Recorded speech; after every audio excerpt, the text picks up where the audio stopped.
Bonjour et bienvenue, mon nom est Michel Cousin. Aujourd'hui, je vais vous parler de l'outil Cain et Abel.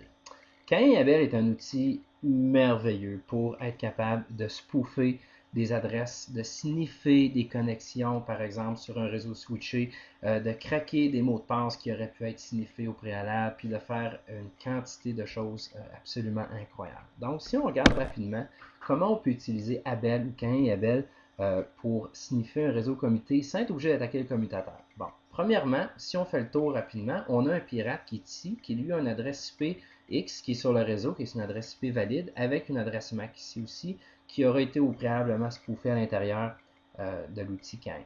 On a un poste qui est ici, qui est à l'adresse .60 avec une adresse MAC fictive de AAAA, etc. Ici, on a un poste destination qui est à l'adresse .1 qui a son adresse MAC qui est fictive aussi. Ce qu'on veut faire, c'est qu'étant donné que le poste qui est ici, quand on va aller se connecter à la victime, le commutateur va faire en sorte que le trafic entre sur ce port-ci et ressorte sur ce port-là. Donc, le trafic ne sera pas envoyé sur l'ensemble des ports comme ça serait le cas, par exemple, sur un hub. Donc, ça devient pour nous impossible de sniffer le trafic au niveau de la switch. Ben, c'est faux.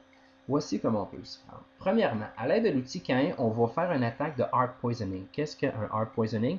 Première chose qu'il faut se souvenir, c'est qu'une fois qu'à partir d'un poste, on s'est branché une machine, quand on reçoit la réponse, on va avoir son adresse MAC qui est dans notre ARP table. Donc, si on fait un ARP-A sur la machine qui est ici, on va se rendre compte que l'adresse qui est à point 1 correspond à l'adresse BBBBB. Donc, on veut changer ça. Ce qu'on va faire, c'est qu'on va aller empoisonner le ARP table en envoyant par exemple un gratuitous ARP, qui est un paquet qui va dire au poste qui est ici, maintenant, l'adresse qui est à point 1 devient avec l'adresse MAC 00112233, etc. Ça veut dire que tout le trafic qui est en destination de point 1, qui est en fait la machine qui est ici, va être envoyé sur le poste du pirate. Ensuite, on fait la même chose de l'autre côté. On va dire au poste qui est ici, si tu veux parler à l'adresse qui est à point 60, qui est en fait le poste qui est ici, ben, tout ça va correspondre à l'adresse MAC 00112233, etc., qui est, encore une fois, l'adresse MAC du pirate. Donc, ce que ça a comme conséquence, c'est que chaque requête envoyée de la source vers la destination va être réacheminée au pirate qui, lui, va ensuite rerouter l'information vers la destination pour ne pas causer de coupure dans la connexion puis pour ne pas causer de nid de service. Ça va nous permettre d'intercepter tous les paquets qui vont de la source vers la destination sur un réseau switché sans même être obligé d'attaquer le commutateur. Si on regarde par exemple une petite démonstration de tout ça. Parfait. Allons-y.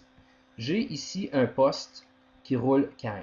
Sur Cain, bon, il y a un paquet de choses qui peuvent être faites. Rapidement, là, on peut craquer des mots de passe Password 7 de Cisco, VPN, VNC, Security, etc. Donc, il y a une quantité incroyable de choses qui peuvent être faites. Mais pour l'instant, on va juste se concentrer sur la portion hijacking de connexion, puis peut-être de craquage de mots de passe si on est capable de ramasser du hashing sur le réseau. Première des choses, il faut configurer tout ça. La carte réseau qu'on utilise, parfait, ça va bien. Le hard poisoning routing. Ici, on va aller dire que le poste qui a Cain utilise maintenant l'adresse .99. Pourquoi? Parce qu'on veut cacher notre adresse IP juste au cas où on se ferait prendre. On ne veut pas que ça soit rattaché à l'adresse IP qui est assignée à notre poste normalement. Aussi, on va avoir une adresse MAC qui est fictive, qui n'est pas la même que notre poste. Donc, dans ce cas-là, c'est la 00112233, etc. C'est là que ça va être fait. Parfait. On clique OK là-dessus. À partir de là, ce qu'on va faire, c'est qu'on va aller faire un petit plus. Oups, il ne faut pas oublier d'activer le sniffer. On va aller faire on est dans la table host qui est ici. Donc, on va faire un plus. On va aller faire un scan du réseau en entier où on est pour découvrir les adresses IP et les MAC adresses qu'on a sur le réseau. Là, je fais remarquer que la classe C a été scannée en moins de quelques secondes. Ça ici, c'est mon petit lab de test qui est là, qui attend de se faire attaquer. Parfait. Laissez-le pas attendre. On va aller dans l'onglet ARP qui est ici dans le bas. À partir de là, ce qu'on va faire, on va aller cliquer ici pour activer le plus. Dans le plus, ce qu'on va faire, c'est que toutes les adresses IP et les adresses MAC qui sont là ont été découvertes dans le scan qu'on vient juste de faire. Donc là, ce que j'aimerais faire, ça serait par exemple d'intercepter une requête entre deux machines Windows qui vont établir un share SMB par exemple. Donc, j'ai mon adresse .60 qui va être une de mes victimes et disons .19 ici. Donc, on fait OK à ça. Ici, on voit qu'on a le trafic entre 60 et 0.19 qui est là. Mais on voit que le statut, c'est idle. Donc, on va aller cliquer sur le petit icône ici pour démarrer le ARP poisoning. On voit ici que le poisoning est présentement en cours. Parfait. Ce qu'on veut faire ensuite, c'est qu'on va aller sur notre post Windows. J'aimerais juste vous mentionner un petit quelque chose ici rapidement, c'est que juste avant de démarrer, j'ai fait un arp-a pour lister l'adresse, le arp table de ma machine. Vous pouvez voir que l'adresse .60 ici a l'adresse MAC 000C29, etc. Si je refais un arp-a, vous pouvez voir que l'adresse .60 a l'adresse MAC 00112233, etc. Puis c'est la même adresse MAC que l'adresse .99. Ça se trouve à être l'adresse MAC et l'adresse IP qu'on a configurées dans les propriétés de Cain. Donc à ce moment-là, tout le trafic qui est envoyé à .60, au lieu d'aller à sa vraie adresse MAC, va maintenant être redirigé à 001122 qui est le poste de Cain. Parfait. Qu'est-ce qu'on fait à partir d'ici? On veut se monter un share. Donc, je vais aller ici. Je vais me monter sur .60 sur le C, signe de $, finish. On veut se connecter comme l'administrateur. Donc, l'administrateur se connecte avec son super mot de passe. La connexion s'établit. On a notre share qui est monté. Parfait. Maintenant, retournons voir dans K1. Si je vais dans l'onglet ici Password, qu'est-ce qu'on a? On voit SMB1.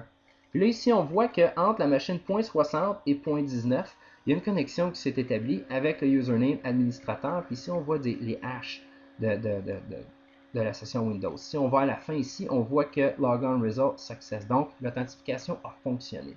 Si on regarde le type d'authentification qu'on a, c'est NTLM Session Security. Donc, on prend ça, on clique à droite, Send to Cracker. Cracker, c'est l'onglet qui est juste ici.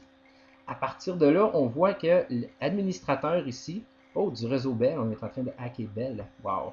À partir de là, ce qu'on va faire, c'est qu'on va cliquer à droite, on va faire un Dictionary Attack parce qu'on va faire une attaque basée sur des mots dictionnaires. Puis si on se rappelle bien, c'était un NTLM Session Security Hash qu'on a. Donc, on va aller cliquer là-dessus.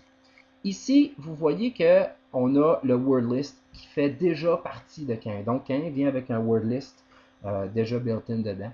Dans ce cas-ci, on voit le path où est-ce que le word list est situé. On voit qu'on est à la position 6180. Ça veut dire que j'ai déjà roulé le password cracker, puis qu'à la position 6180, le mot de passe qui était là était le bon. Donc, ce qu'on doit faire, c'est que si on refait Start là, il va commencer à 6181, etc. Donc, si le mot de passe qu'on cherche est en bas de ça, on va le manquer. Donc, on va faire un right-click là-dessus. On va faire Reset. Parfait. Là, on recommence à la position initiale. On va faire un Start là-dessus. Boum, ça a été vite.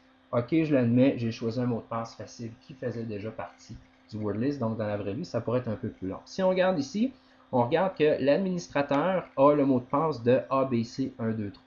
Donc, on vient de craquer le mot de passe de l'administrateur juste via une session SMB.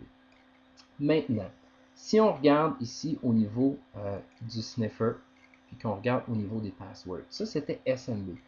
Si jamais j'intercepte une connexion qui est du FTP, qui est du POP3 ou même du Telnet, tous ces protocoles-là sont en clair. Donc, ça veut dire que je vais être capable de les sniffer, de les voir passer en clair. Si on fait un petit exemple au niveau du FTP, par exemple, donc ce que je vais faire, si je vais revenir ici, je vais aller sélectionner, on va arrêter notre attaque. Je vais rajouter, par exemple, entre ma machine qui est ici et mon default gateway. Donc, ce que je vais faire, default gateway, la machine, OK, je redémarre mon attaque. Là, je fais du poisoning sur les deux. Ce qui veut dire que si je retourne sur ma victime qui est ici, par exemple, et que je fais une session FTP sur mon super serveur FTP user avec mon super mot de passe, je suis logué. Si je retourne dans K1 et que je vais voir dans l'onglet Password, on voit que FTP est ici. On voit que je me suis connecté sur l'adresse 172.16.2.2 en provenance de .60 avec FTP user puis mon super password qui était user FTP. J'aurais pu faire la même chose pour Telnet, ça aurait été le même résultat. Donc, s'il vous plaît, s'il vous plaît, s'il vous plaît, cher administrateur système, je vous exhorte à utiliser les protocoles chiffrés comme SSH ou des choses du genre si vous avez de la gestion à faire à l'interne. C'est ce qui complète la petite présentation. C'est sûr qu'on aurait pu faire le tour de beaucoup d'autres options qui font partie de Cain, comme par exemple d'intercepter de la voix sur IP, d'enregistrer une conversation et de la faire rejouer. Il y a un paquet d'autres choses qui peuvent être faites. Peut-être je les présenterai dans une autre vidéo, mais d'ici là, portez-vous bien, merci beaucoup et à la prochaine!